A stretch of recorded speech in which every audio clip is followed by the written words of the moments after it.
My oh my, have the tables have turned after some unlikely hero showed up and showed out for the Indiana Pacers in Game 3. The Oklahoma City Thunder find themselves down 2-1 in the NBA Finals with a crucial Game 4 on tap tonight from Indiana. For much more on what to expect, let's go ahead and welcome you inside our CBS Sports HQ studios. I'm Jordan Giorgio alongside Ashley Nicole Moss. We've got Coach Avery Johnson in the house as well. Game 4 is here. It's not a place that I think a lot of us expected OKC to be down in this series, but with the Pacers almost beating the Thunder at their own game, here we are. How have they been able to do it?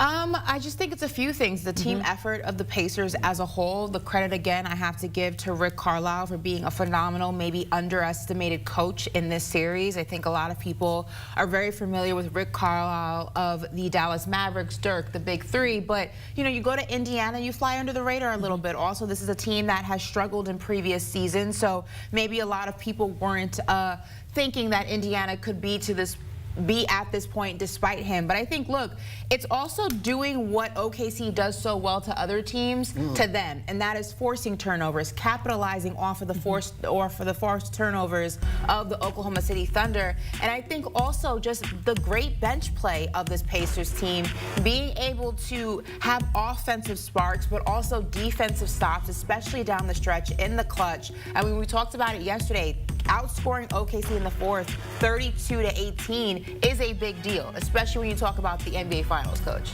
Absolutely, all of the above. If it was an SAT test, it'll be E for everything that you said. That's terrific. I'll just emphasize one thing. This is a very deep team. They play to their strengths. This is a serious 9.5-man rotation. Not many teams have this quality depth. When you get 49 points off your bench in the NBA Finals, that's a dominant performance. But not only did they do it offensively, they did it defensively. They eliminated Aaron Wiggins from Game 3. So I think offensively, Ben Mathurin has been sensational, but Obi Toppin, you know, TJ McConnell, they have so many different places you can go, which helps Rick Carlisle, especially with his offensive playbook, because it's hard for Oklahoma City to key in on one person. And I was actually like, when the Pacers were playing the Knicks, one of the things that I was kind of like perplexed by was, why is he going so deep into his rotation? Because it's very rare to go that deep, especially at this point in the season. Usually at max, you go 9 players. He's going 10, 11 deep at some times. And you wonder, you know, from one perspective, you say, well, guys can't get into a rhythm like that, offensively or defensively. But for some reason, it works for the Indiana Pacers. And as somebody who has always believed that you can only go so deep into your bench, Rick Carlisle is basically knocking down every single one of those narratives and saying, no, I'm going to go as deep as I want to, and it's going to work. As a former coach, what do you think about that? I love it because it breathes confidence into your players. But this didn't start in the NBA Finals. Indiana's been a deep team all year, and that's one of the things that we've talked about, even, you know, quietly going back to Coach Thibodeau. You got to develop your bench through the entirety of the regular season. You can't start in the playoffs. Those guys got to know that they have an opportunity to go in the game and contribute. Well, let's go ahead and pick on a few guys in particular here. We got to throw in Tyrese Haliburton here, Coach. Although it hasn't always been smooth sailing or consistent play so far from him, we just saw him come off one of his most complete games of the series, we can say. What's been clicking for him? Well, he played at all 3 levels in the last game. You know, he had the threes working, he had his little floater, he finished at the basket, but I just saw a different body language. You know, he was aggressive. Even if you fail, just be aggressive. He was really passive in that Game 2 in OKC, so I think he wants to get off to a faster start. In this series, I appreciate the way he's a facilitator, and he's been that way all year. I believe in this series, he's got to be more aggressive to score. That's the key here is aggression, right? Because we were talking about how in Game 3 he was efficient, but he wasn't dominant. And dominance is going to be the difference between who hoists the trophy and who doesn't. Because we already know that, I'm like fixing this cowlick. Okay, there we go. We already know that Tyrese Halliburton is an amazing floor general. We know that he can get so many guys on the court involved, and that's what makes him great as a guard, right? But when you talk about what makes this Indiana Pacers team work, it starts with Tyrese Halliburton. If he's not aggressive, the rest of the team, by byproduct, takes on that same flow, if you will, whether or not you want them to. So Tyrese Halliburton is the head of the snake, and one thing I love about what he did was it was straight out the gate. I mean, it was almost a triple-double. He said, look, I'm going to be a good teammate, but pass me the rock. I got this. And that's what you want, because that is what developed the rest of his performance. From Mathurin, 27, Pascal Siakam, 21, McCollum. I mean, the list goes on of the guys who also was able to contribute, not only because Tyrese Halliburton was being a playmaker, but he was also being aggressive with the basketball when it came to scoring himself. Well, unlike Halliburton, SGA was not himself in Game 3. So let's flip the script here. Turnovers, obviously, were a big issue. We talked about that a few times. How can he get some better looks and more scoring chances here in Game 4? I mean, Coach broke it down beautifully, so I'm going to let him do it. But I don't know so much if this is just an SGA problem. For me, SGA is doing what SGA can do well given the circumstances, right? Look, he's always going to get the double team. He's always going to be suspect number one. He's always going to have the biggest target on his back. The rest of the guys around him have to step up their game to go ahead and kind of cover what SGA is going to be dealing with the remainder of this series. Just like Tyrese Halliburton's the head of the snake for the Pacers, it starts with SGA, and you know he's going to be the biggest target. So it's the guys around him, I feel like, that haven't been holding up their end of the bargain. I think with SGA, he's got to do a better job defensively. You know, sure, we want to focus on, you know, he's an MVP, he's an outstanding offensive player. But defensively, that was his worst game, I believe, in the last 7 to 10 games. He was non-involved defensively. You could see they blew by him on his closeouts. He didn't get enough deflections. So while they need him to score, he cannot be a defensive liability. We don't think of that when we think of SGA. Another thing, as a coach with SGA, I would sub him out maybe around that 4-minute mark in the first quarter, and then bring him back when T.J. McConnell comes in with the second team, just to try to work that matchup a little bit more.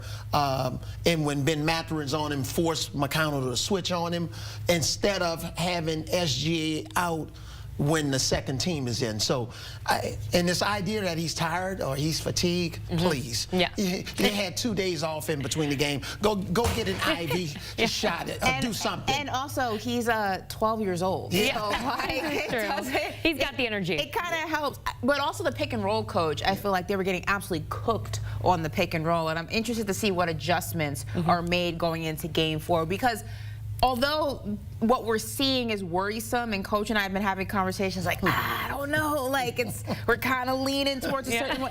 I still think that you don't win 68 games in the NBA season by mistake. This is still a very good basketball team. This is still the best basketball team in the NBA regular season.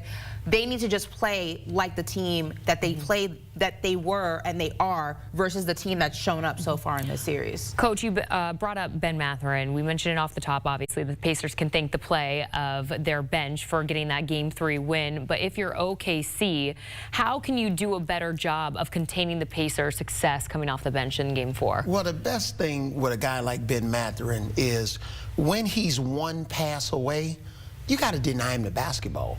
When a guy is hot coming off the bench, you want to reduce his attempts. If you can reduce his attempts, then you can try to slow him down. But when he's one pass away, there's no reason in the world why you should allow him to catch the ball easily in his comfort zone. Also, with Ben Mathurin, you have to run him off the three-point line. And when he drives, we call it a wall. You got to get support.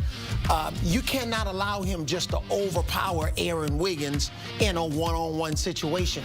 You have to make him a distributor of the basketball and not a scorer, because that's what he is. But make it tougher on him. And back to what Ashley was saying. When you take care of the basketball, he's not as effective in transition. So you got to take care of the basketball, get shots on goal, so that Indiana can take the ball out of the net instead of playing in transition.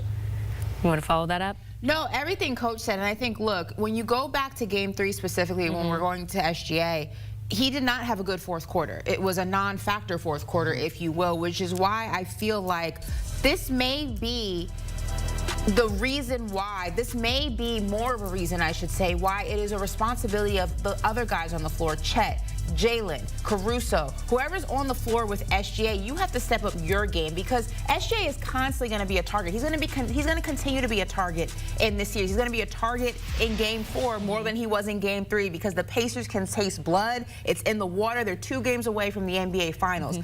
The Oklahoma City Thunder are just as deep as the Indiana Pacers, but you would never know it, I feel like, a lot of the times, a lot of the ways that they play, because if you watch, especially towards closer games, it's almost like they're afraid to shoot if it's not in SGA's hand. There have been times in this series where I have watched SGA have the ball in his hand and everybody is standing around looking at him and figuring out what he's going to do, and then they react. You have to constantly move your feet and be in motion, because if SGA doesn't have a shot, he needs to be able to rely on one of the other 4 guys on the floor to pass that rock out and get to his spot. They need to be better at the ball movement, not only the movement of the ball itself, but the feet of the players on the court. Yeah, they look like statues. And right. When you're statues, they need more cuts to the basket, because everybody's focused on SGA. That's a great time to back cut. All right, so at this point, I can typically get a gauge of where you both are headed with your game pick, and then I would just kind of look into the rundown and see who you guys picked, but it's not in there. It's empty, so I don't know which way you guys are rolling. Ashley, I'll start with you. Who wins Game 4? Listen, I had Thunder in 6, so I kind of need this to go correct. So I'm going to stick with the Thunder. I'm going to have them in Game 4. I would be very shocked, Coach, if these guys lose back-to-back games on the road. Very shocked. Well, I had the Thunder in 6 also, but I thought the Thunder would win the first 2 at home. Okay. And then Indiana would win Games 3, but then I had the Thunder winning Game 4 in my formula. So I got the Thunder. They don't have a choice. Yeah. Right. Because you don't want to go down 3-1, because you go down 3-1, I don't know if they can make a Cleveland Cavaliers versus the Golden State Warriors comeback being down 3-1. I don't know if their team is built that way. And since they're a younger team, I don't know mentally and emotionally if they can overcome a 3-1 lead. You weren't in the makeup room with Ashley and I when we were getting ready before the show, but she said that she would be convinced that Indiana can actually win this thing if they Game pull 4 it off to me is the tonight. test. So Whatever really the learn. outcome is yeah. All right, we'll see if they can prove you wrong. I don't know. It's going to be a good Come one. on, Casey. I'm begging you. Help me out I know. Game 4 is tonight, 8:30 p.m. tip-off from Indiana. You can watch all of the games of the 2025 NBA Finals on ABC.